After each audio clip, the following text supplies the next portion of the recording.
نحمده ونصلي ونسلم على رسوله النبي الكريم الأمين المكين المتين الرؤوف الرحيم أما بعد بسم الله الرحمن الرحيم قال الله تبارك وتعالى في القرآن المجيد والفرقان الحميد ألا إن أولياء الله لا خوف عليهم ولا هم يحزنون صدقت يا رب العالمين وبلغت يا جد الحسن والحسين قال الله تبارك وتعالى في شأن حبيبه مخبرا وآمرا إن الله وملائكته يصلون على النبي يا أيها الذين آمنوا صلوا عليه وسلموا تسليما مل کر بابا سے درود پاک کا نذرانہ پیش کرو الصلاۃ والسلام علیک یا رسول اللہ وعلی آلک واصحابک یا حبیب اللہ الصلاۃ والسلام علیک یا نبی اللہ وعلی آلک واصحابک یا سیدی یا محمد صلی اللہ علیہ وآلہ وسلم۔ القول القدیم کے اندر درود پاک کے حوالے سے ایک روایت موجود ہے۔ صحابی رسول رضی اللہ تعالیٰ عنہ روایت کرتے ہیں، آپ فرماتے ہیں کہ میں نے ایک دن حضور صلی اللہ علیہ وآلہ وسلم کو دیکھا کہ حضور کا چہرہ بڑا خوشگوار تھا، حضور کے چہرے پر خوشی کے آثار تھے۔ تو حضرت ابو طلحہ انصاری رضی اللہ تعالیٰ عنہ نے پوچھا، یا رسول اللہ کیا وجہ ہے آج آپ بڑے خوش نظر آ رہے ہو؟ اتنے میں مدینے والے آقا صلی اللہ علیہ وآلہ وسلم نے ارشاد فرمایا، اے میرے صحابی بات یہ ہے کہ ابھی جبریل امین میرے پاس آئے ہیں اور آ کر کہہ رہے ہیں کہ یا رسول اللہ جو بھی آپ کا امتی آپ پر ایک بار درود پاک پڑھتا ہے اللہ اس کے 10 درجات بلند کرتا ہے، 10 گناہوں کو مٹا دیتا ہے اور اس پر 10 کو بلند کرتا ہے۔ جب انسان ایک بار درود پاک پڑھے اللہ رب العزت اسے اتنے درجوں بلندیاں عطا فرماتا ہے تو جس کی زبان سے ہمیشہ درود پاک نکلتا ہے وہ زبان سامعین محترم، سب سے پہلے میں یہ دعا کرتا ہوں کہ اللہ رب العزت ہم سب کی حاضری کو شرف قبولیت سے نوازے اور ہمیں سنانے کے بعد اس پر عمل پیرا ہونے کی توفیق عطا فرمائے۔ انتہائی مشکور ہوں سعادت پیر طریقت پیر خورم شہزاد صاحب، کہ اللہ رب العزت آپ کے علم میں، نیکی میں، عمر میں مزید برکتوں کا نزول فرمائے اور اس دربار عالیہ کے فیضان کو قیامت تک اسی طرح جاری و ساری فرمائے۔ اور قبلہ صوفی جی، قبلہ عزیز احمد قاسمی صاحب رحمۃ اللہ علیہ مجمعین اور قاسمی خاندان کے جتنے بھی خانوادے اس دنیا سے گزر چکے ہیں اور آپ کا فیضان اسی طرح اللہ رب العزت صبح و قیامت تک جاری و ساری فرمائے اور لوگ آتے رہیں اور اسی طرح خیرات لے کر جاتے رہیں۔ سامعین محترم، زندگی وہی خوبصورت ہوتی ہے جس کے اندر کوئی نہ کوئی نسبت جڑی ہوئی ہے، ورنہ بڑی بڑی اس دنیا کے اندر بڑے بڑے لوگ آئے ہیں تو سامعین محترم بہلتے کس جگہ جی اپنا بہلانے کہاں جاتے، تیری محفل سے اٹھ کر تیرے پروانے کہاں جاتے، خدا کا شکر ہے شمع لیے ہوئے بیٹھے ہیں تیری محفل میں، ورنہ بڑی دنیا میں ہم پہچانے کہاں جاتے۔ اور خدا آباد رکھے کہ سلسلہ تیری نسبت کا کہاں رکھے کہاں تھمے خدا جانے کہاں۔ کہ حضور سے پہلے انسانیت کا کوئی پتہ نہیں تھا، بات کی حقیقت کا کسی کو پتہ نہیں تھا، بات کی حقیقت کا کسی کو پتہ نہیں تھا، سب سے بڑی بات کسی کو خدا کو پتہ نہیں تھا، لیکن اللہ کے رسول جب اس دنیا میں تشریف لاتے ہیں ساری انسانیت کو ہدایت کرتے ہیں۔ میں نے آپ کے سامنے قرآن پاک کی ایک مشہور و معروف آیت کریمہ تلاوت کی جس کے اندر خالق کائنات فرماتا ہے، الا ان اولیاء اللہ لا خوف علیہم ولا هم یحزنون، خبردار بے شک یہ جو اولیاء اللہ ہیں، اللہ کے دوست ہیں، نہ ہی یہ خوف زدہ ہوتے ہیں نہ ہی انہیں کوئی غم ہوتا ہے۔ اے لوگوں، جو بھی بندہ اللہ رب العزت کے نیک بندوں کے ساتھ تعلقات کو بحال کرتا ہے اللہ دنیا میں بھی کامیاب کر دیتا ہے، آخرت میں بھی کامیاب اس بندے کو مقدر کر دیتا ہے۔ سامنے مطلب انتہائی مختصر سا ٹائم ہے، تو میں اپنے ٹائم کے اندر ساری گفتگو سمیٹوں گا۔ تو آج آپ کے سامنے آقا کریم صلی اللہ علیہ وسلم کا پیارا دوست کون ہے، اس حوالے سے چند گزارشات پیش کرتا ہوں۔ ہاں، انتہائی توجہ کے ساتھ آپ نے بات کو سنا ہے۔ سامنے محترم، اللہ رب العزت کا جو بندہ محبوب بن جاتا ہے، اللہ پھر اسے بڑا مقام دیتا ہے، اور جو بندہ پیارے آقا کا دوست بن جائے اس کی نشانی ہو جاتی ہے۔ جو بندہ پیارے آقا کا دوست بنتا ہے، اللہ اسے اپنا ولی بنا دیتا ہے، اور جسے اللہ اپنا ولی بناتا ہے، تو میں نے آپ کے سامنے قرآن پاک کی آیت کریمہ پڑھی ہے کہ الا ان اولیاء اللہ لا خوف علیہم ولا هم یحزنون۔ اے لوگوں، ولی کوئی عام ہستی نہیں ہوتا، اللہ کا ولی وہ ہوتا ہے جس سے نہ کوئی خوف ہوتا ہے نہ کوئی غم ہوتا ہے، اور اللہ کا نیک بندہ ولی وہ ہوتا ہے جس کے دیکھنے سے انسان کو ذات خدا ہے۔ اللہ کا نیک بندہ اور ولی وہ ہوتا ہے۔ سامع محترم، بات آپ کے سامنے پیش کرتا ہوں۔ حضرت ابو امامہ باہلی رضی اللہ تعالیٰ عنہ صحابی رسول ہیں، بہت وسیع جلیل القدر صحابی رسول ہیں۔ آپ بہت زیادہ عبادت کرتے تھے، بہت زیادہ نیک تھے، متقی تھے، پرہیزگار تھے، ساری رات عبادت کرتے اور سارا دن آپ روزے کے اندر گزارتے۔ حضرت ابو امامہ باہلی رضی اللہ تعالیٰ عنہ اتنے عظیم صحابی رسول تھے کہ دن کے وقت آپ کے گھر کے اندر چولہا نہیں جلتا تھا، کیونکہ آپ کے گھر والے، آپ کے بیٹے، آپ کے ساجادے ساجادیاں، آپ کی زوجہ محترمہ، آپ کی کنیزیں، آپ کے غلام، یہ سارے دن کے اندر روزہ رکھا کرتے تھے۔ اور جب دن کے اندر کبھی گھر کا چولہا جلتا اور دھواں پر دکھائی دیتا تو صحابہ سمجھ جاتے کہ آج ابو امامہ باہلی کے گھر کوئی مہمان ہے۔ آپ مہمان نوازی بھی کیا کرتے تھے، اور بہت بڑے عالم دین بھی تھے، اور ہر صحابی حضور کا بڑا عظیم الشان اور عظیم المرتبت رتبے پر فائز ہے کہ صحابہ کی شان جو ہے ان کا بھی کوئی مقابلہ نہیں ہے۔ صحابی رسول حضور صلی اللہ علیہ وسلم کے فرامین بھی لوگوں کو سناتے تھے، جہاں تک کہ حضور کا حسن، حضور کی صورت لوگوں کو بتایا کرتے تھے اور دلوں کے اندر عشق مصطفیٰ بنایا کرتے تھے۔ سامع محترم، آؤ آپ کے سامنے انہی سے ایک روایت آپ کے سامنے پیش کرتا ہوں، جس کی تفصیل آپ کے سامنے پیش کروں گا۔ حضرت ابو امامہ باہلی رضی اللہ تعالیٰ عنہ فرماتے ہیں، ترمذی شریف کی روایت ہے، آپ فرماتے ہیں مدینے والے آقا صلی اللہ علیہ وآلہ وسلم نے ارشاد فرمایا، ان اقوات اولیاء الدین، بے شک میرے نزدیک میرا قابل رشک دوست وہ ہے جس کے اندر یہ صاف اور صاف پائے جاتے ہیں۔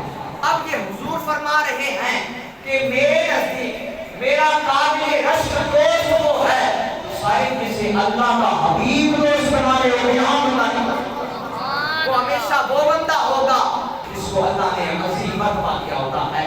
وہ بندہ کون ہوتا ہے؟ اس کے ساتھ اور ساتھ مدینے والے آقا نے پیش کیے۔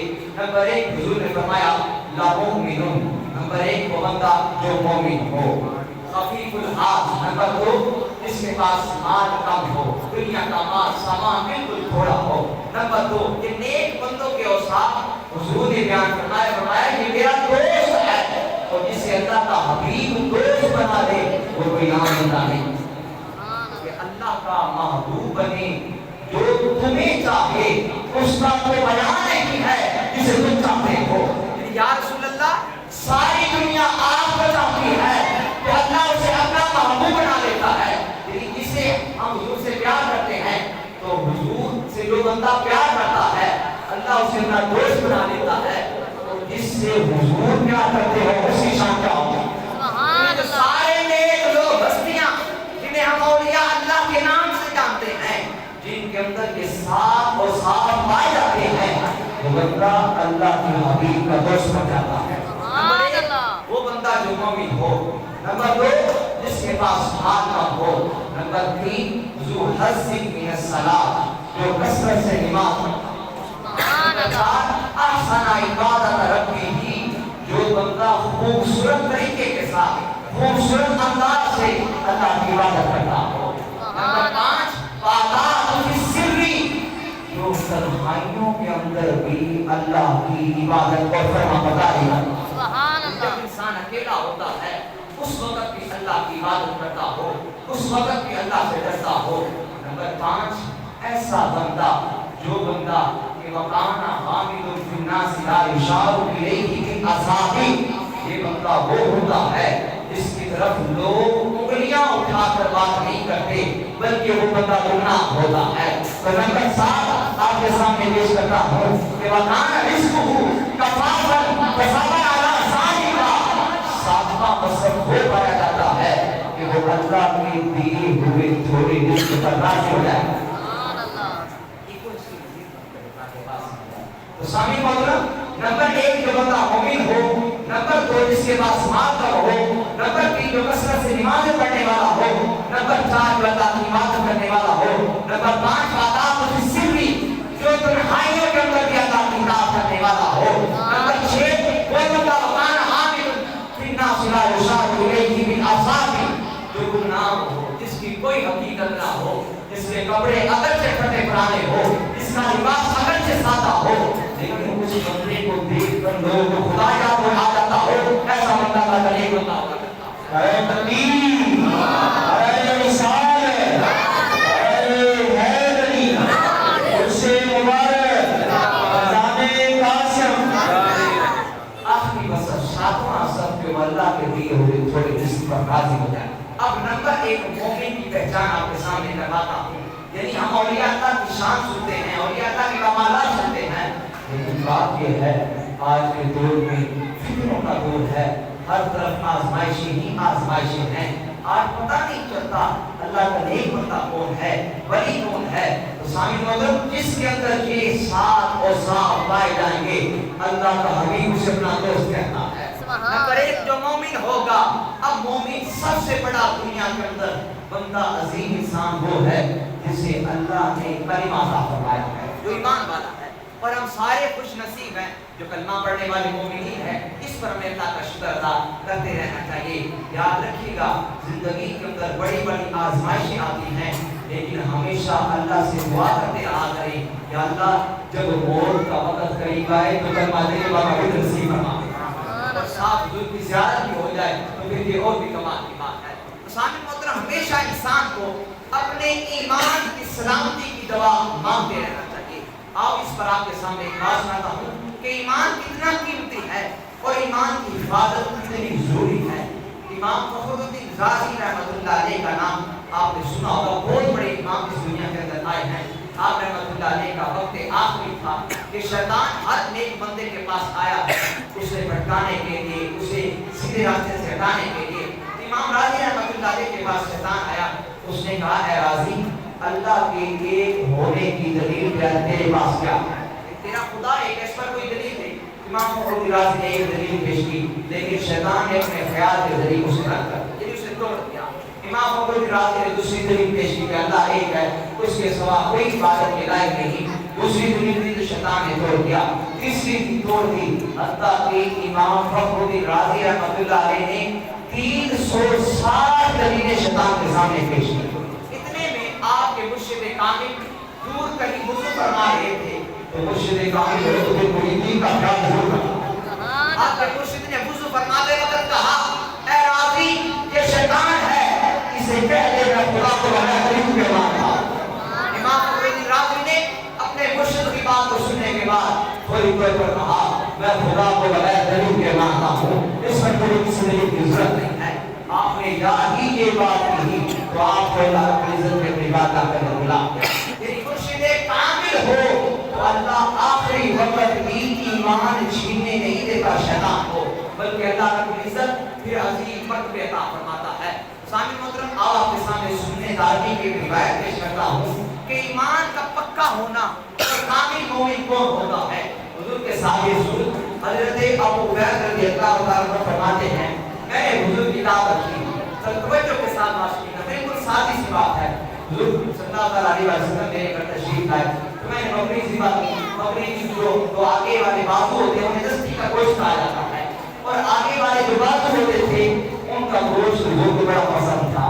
حضرت ابو بکر فرماتے ہیں میں نے حضور کی دعوت کی، حضور میرے گھر تشریف لائے تو میں نے کھانا حضور کے پاس پیش کیا، حضور نے فرمایا ناوی کی زیرا کہا کہ مجھے دستی پیش کرو، میں نے بکری کی ایک دستی حضور کے پاس پیش کی، حضور نے اسے تناول فرمایا، تھوڑی دیر کے بعد فرمایا ناول کی زرا مزید ایک بار بکری کی دستی پیش کرو، میں نے دوسری دستی بھی پیش کر دی، تھوڑی دیر کے بعد حضور نے پھر بتایا اے ابو بکر مزید دستیاں پیش کرو، تو حضرت ابو بکر فرماتے ہیں کہ میں نے عرض کی یا رسول اللہ بکری کے دو بازو ہوتے ہیں، تو دو بازو میں نے آپ کے سامنے پیش کر دیے ہیں، اب تیسرا میں کہاں سے لاؤں؟ اتنے میں مدینے والے آقا نے فرمایا اے ابو بکر بات یہ ہے تجھ سے کوئی عام بندہ گفتگو نہیں کر رہا تھا، تجھ سے اللہ کا حبیب بات کر رہا تھا، اگر تو خاموشی کے ساتھ مجھے دستیاں پکڑاتا رہتا کہ نبی کی خبر نہ ہوگی کیا مدد کی میں جسے ساتھ لیکن عام بندہ تجھ سے بات نہیں کر رہا تھا، یہ ہے قابل اعتماد بات، حضور فرما رہے ہیں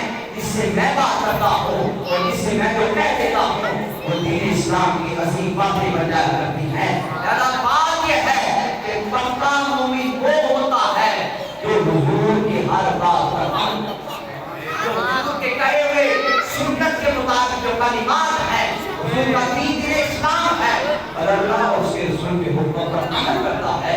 نمبر ایک مومن جو ہوتا ہے وہ اللہ کے حبیب کا دوست ہے، دوست بھی کون سا؟ جو پیارا دوست ہو۔ سامعین محترم میں نے آپ کے سامنے اللہ کے حبیب کے پیارے دوست کی پیدا اور صاف ذکر کیا۔ نمبر دو خفیف المال، جس کے پاس مال کم ہو وہ بھی اللہ کے حبیب کا پیارا دوست ہے۔ سامعین محترم دنیا کے اندر اگر حلال طریقے سے مال ملے تو اس پر اللہ کا شکر ادا کرتے رہنا چاہیے، لیکن جو مال کے واضح مقدار کے اندر لیتا ہے اس پر حساب کتاب بھی دینا ہوگا۔ نمبر دو جو حرام طریقے سے لوگ مال کماتے ہیں اس پر سزا ضرور ہوگی۔ سامعین مطلب اسی حوالے سے آپ کے سامنے پیش کرتا ہوں کہ اللہ کے حبیب کا پیارا دوست وہ ہوتا ہے جس کے بعد دنیا کا ساز و سامان بالکل تھوڑا ہو۔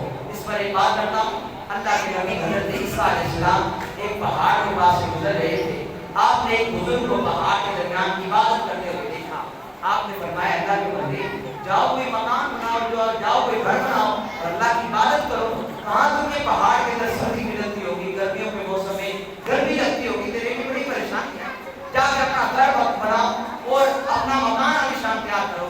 آگے سے اللہ کے بندے نے عرض کیا اللہ کے نبی بات یہ ہے میں نے آپ سے پہلے بھی انبیاء کرام کی خدمتیں کی ہیں، لیکن مجھے نبیوں نے بتایا ہے کہ تیری عمر 700 سال ہے اور مجھے پتا ہے کہ میری عمر اتنی مختصر ہے، تو 700 سال کے اندر میں مکان بناؤں یا خدا کی عبادت کروں؟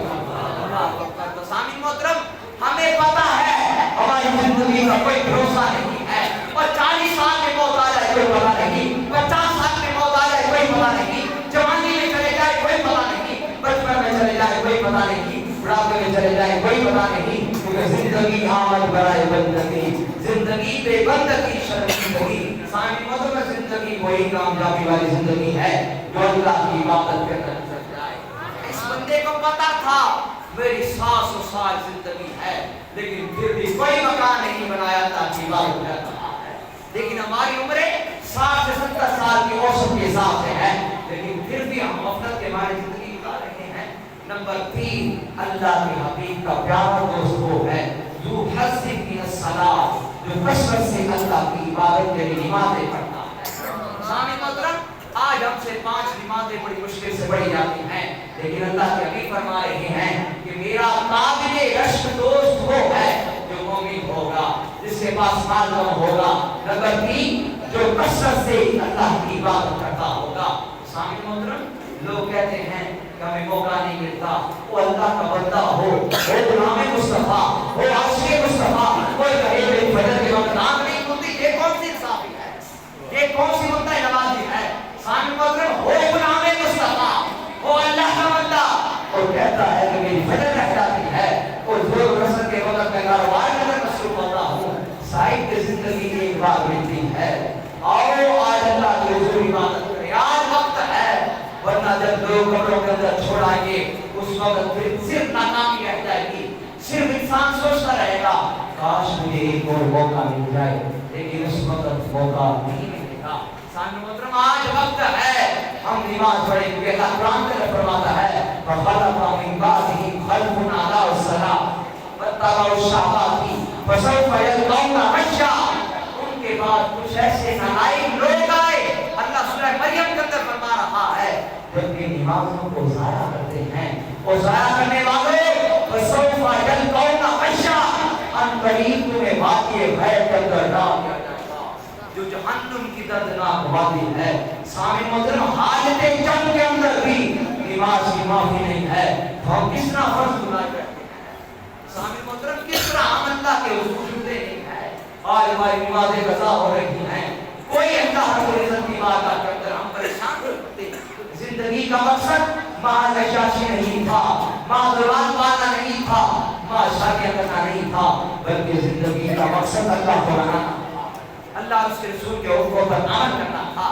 آؤ یہ فرض نماز کی فضیلت اتنی ہے کہ کسی بھی حالت کے اندر نماز کی معافی نہیں ہے، کہ قال لم نکن من المصلین، اللہ رب العزت فرماتا ہے کہ جہنمی لوگ جنتیوں سے پوچھیں گے، جنتی لوگ جہنمیوں سے پوچھیں گے کہ تم وادی سکرات جہنم کے اندر کس طرح آئے؟ تو جہنمی آگے سے کہیں گے قال لم نکن من المصلین، ہم نماز نہیں پڑھتے تھے۔ تو سامع محترم، جب پتہ ہی ہے کہ ایک بہت بڑا گناہ ہے نماز چھوڑنا، لیکن ہماری بڑی بڑی مساجد حیران پڑی ہے کہ اللہ کی بات کرنے والا۔ آج ہمارے بازاروں کے اندر رونقیں ہیں، گناہوں کے اڈے آباد ہیں، ہر طرف عیش و عیاشی ہو رہی ہے، وقت کی قدر نہیں، لیکن معذرت ساری زندگی حی علی الفلاح، آؤ کامیابی کی طرف، آؤ کامیابی کی طرف، آؤ کامرانی کی طرف، لیکن ہم کامیابی کی طرف ڈھونڈ رہے ہیں۔ آؤ اللہ کی عبادت کریں۔ سامع محترم، نفل نماز کی فضیلت اتنی ہے، اللہ کے حبیب صلی اللہ علیہ وسلم، مدینے والے آقا صلی اللہ علیہ وسلم نے ارشاد فرمایا، لوگوں جو بندہ فجر کی نماز کے بعد اپنی جگہ پر بیٹھ کر، ابن ماجہ کی روایت ہے، اپنی جگہ پر بیٹھ کر انتظار کرتا ہے، ذکر و اذکار کرتا ہے اور اشراق کی نماز ادا کرتا ہے، اللہ اسے حج اور عمرے کا ثواب عطا فرماتا ہے۔ سبحان اللہ۔ دو رکعت نفل پڑھے تو اللہ اتنا اجر دیتا ہے، جو فرض پڑھتا ہے تو اسی کی ثواب دیتا ہے۔ دوسری روایت اللہ کے حبیب صلی اللہ علیہ وسلم بتاتے ہیں، روایت کی روایت ہے کہ جو بندہ اشراق کے بعد چاشت ادا کرتا ہے، اللہ کے حبیب فرماتے ہیں ایسے بندے کے اللہ گناہ معاف فرما دیتا ہے، اگرچہ سمندر کی چھاپ کے برابر گناہ۔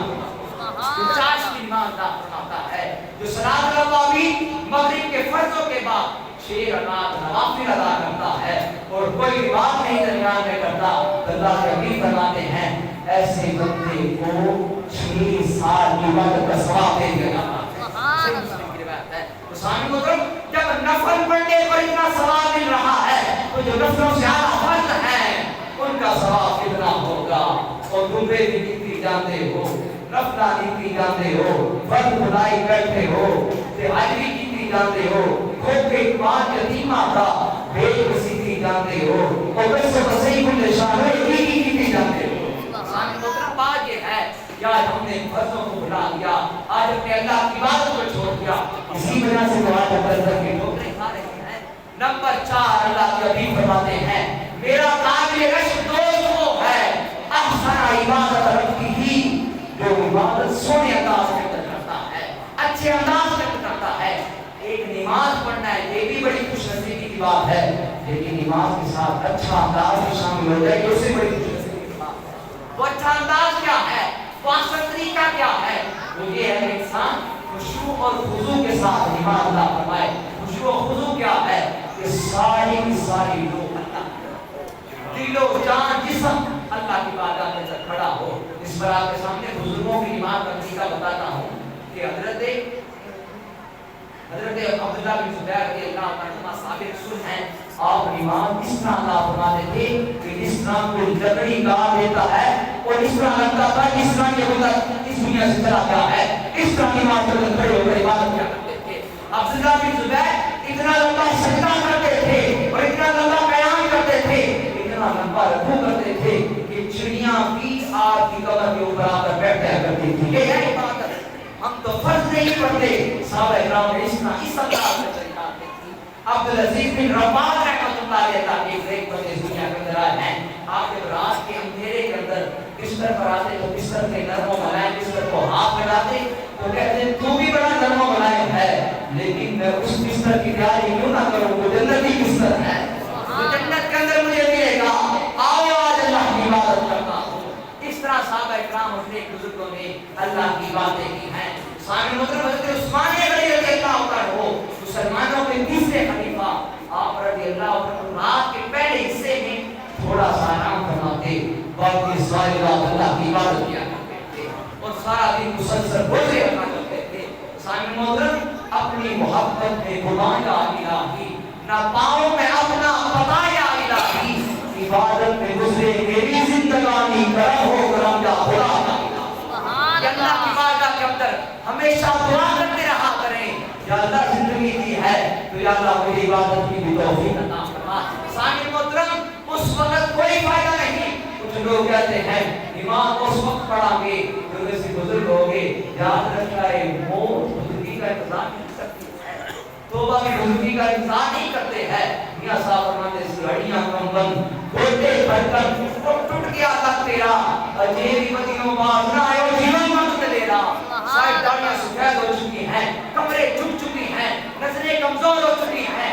کیا ہم اس وقت عبادت کریں گے جو چلنے کی طاقت نہیں ہوتی. سامنے محترم آج موقع ہے زندگی کا گلدستہ ایک بار ہی ملتا ہے, اس کے بعد صرف پچھتاوا رہ جاتا ہے. سامنے محترم پانچواں مذہب اللہ کے حبیب فرماتے ہیں میرا دوست وہ ہوگا بادات سری جو تنہائیوں کے اندر بھی اللہ کی عبادت کرتا ہے. سب سے بڑا انسان سب سے بڑا گناہ اس وقت کرتا ہے جب اکیلا ہوتا ہے.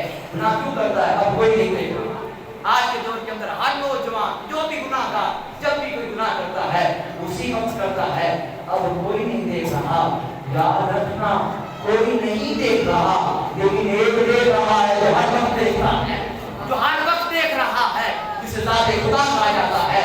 حضور فرمایا کرتے تھے اے لوگوں ایک صحابی رسول اللہ کی بارگاہ میں حاضر ہوئے, عرض کی یا رسول اللہ مجھے کوئی نصیحت عطا فرمائے. حضور نے فرمایا تیرے لیے نصیحت یہ ہے کہ جس طرح تم لوگوں کے سامنے نیک لوگوں کے سامنے گناہ کرتے وقت شرم کرتے ہو اسی طرح تنہائیوں کے اندر بھی گناہ کرتے وقت اللہ سے حیا کیا کرو.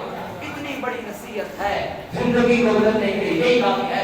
جس طرح کوئی بھی بندہ اب اس طرح مجلس کے اندر بیٹھے ہوئے تو ہر کوئی گناہ کرتے وقت گھبرائے گا کہ ہمارے امام صاحب موجود ہیں, قاری صاحب موجود ہیں, استاد موجود ہیں, میرا باپ موجود ہے تو میں گناہ نہیں کرتا. سامنے محترم جب تنہائی ہوتی ہے اس وقت شیطان سب سے زیادہ حملہ کرتا ہے اور اللہ کے حبیب کا پیارا دوست وہ ہے بادات سری جو تنہائیوں کے اندر اللہ کی عبادت کرتا ہے. اللہ کے حبیب کا دوست. نمبر 6 اختصار کے ساتھ پیش کر رہا ہوں.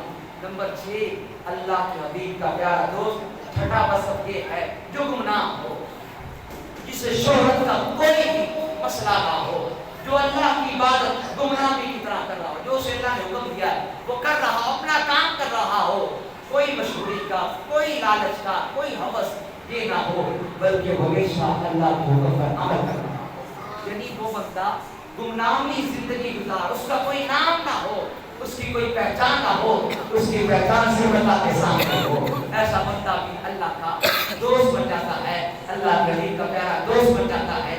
اس پر بھی آپ کے سامنے ایک بات کرتا ہوں. حضرت سعد بن ابی وقاص رضی اللہ عنہ صحابی رسول ہیں. آپ کے بیٹے عمر بن سعد آپ کے والد محترم کھیتوں کے اندر جانوروں کی رکھوالی کر رہے تھے, اونٹوں کی.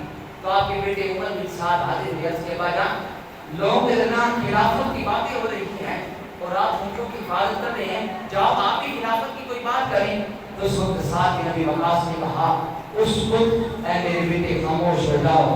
اللہ کے حبیب صلی اللہ علیہ وسلم نے فرمایا تھا ان اللہ یحب العبد التقی نقی الغنی خفی.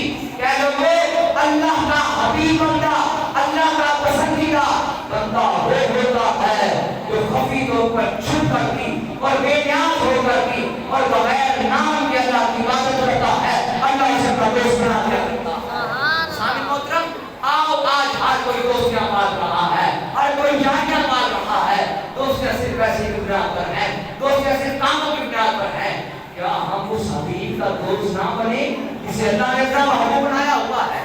کیا واقعی تو جہاں صلی اللہ علیہ وسلم کے گھروں میں لڑ کیوں نہ لگ جائے جسے اللہ نے اپنا محبوب بنایا ہوا ہے؟ اور اللہ کے حبیب فرماتے ہیں کہ جس کے اندر کے سال اور سال پیدا ہو جائیں وہ میرا دوست بن جاتا ہے. نمبر 7 جو بندہ اللہ کے دیے ہوئے تھوڑے رزق پر راضی ہو جاتا ہے,